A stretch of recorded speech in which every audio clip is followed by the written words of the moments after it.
Well, mapapayo lang sa inyo ni Chong Ambet. Pag nagda-drive kayo, huwag kayong basta-basta nagagalit, umiinit yung ulo. Magaling to, magaling. Maganda magpasensya tayo guys. Huwag tayong matapang, huwag tayong mayabang. Iwanan mo lahat yan. Dapat iisipin mo, yung pamilyang uuwian mo may naghihintay sa yung bata, asawa, lolo, lola, mga biyenan, mga pusa at aso, kapitbahay na chismosa. Hihintay ka niyan eh. Kaya dapat makauwi ka ng ligtas. Ang kulit yun oh! Ang kulit yun oh! A few moments later. Yo, what's up? Pauwi namin ngayon. Galing kami ng BGC. Yay! So we're driving home with my mommy. Hey mommy. Napakaganda! Napakangas! So nag-video tayo guys dahil gagawa lang tayo ng short video reaction dahil sa road range. Road range road range ng Antipolo. Viral yun yun guys. Well, mapapayo lang sa inyo ni Chong Ambet. Pag nagda-drive kayo ng 4 wheels, ng motor, ng tangke, ng bike, aeroplano, kahit ano ba yan, yung problema nyo, iiwan nyo yan sa bahay. Huwag nyo dadalhin sa manubela.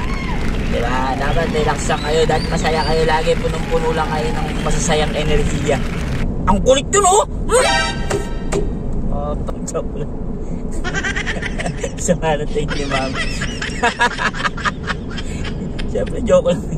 Sama naman ang tingin mo eh. Joke lang yun. Akala nung nasa harapan natin, binubusinaan mo. Napagalitan. Pero dun sa nangyari na yun, siyempre ang simpatya ko dun, tingin ko yung mga nakamotor yung mali dun guys eh. Based on napanood kong video. Kasi hinabol pa nila eh. Malayo na yung Fortuner eh, hinabol pa nila. Siguro mga vlogger yun. Ikaw content nila, ganun eh. For the million views, eto na yun, sabi, ayun.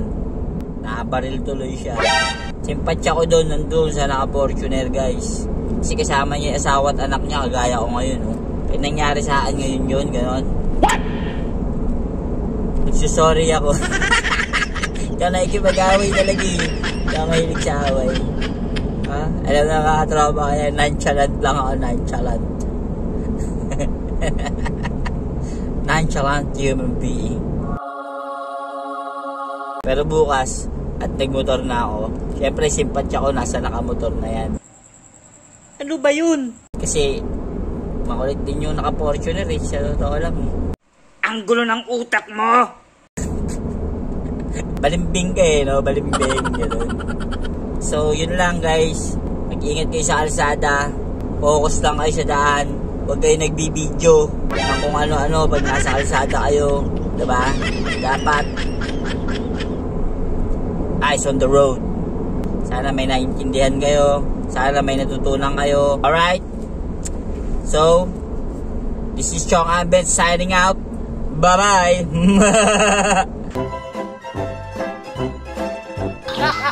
Okay.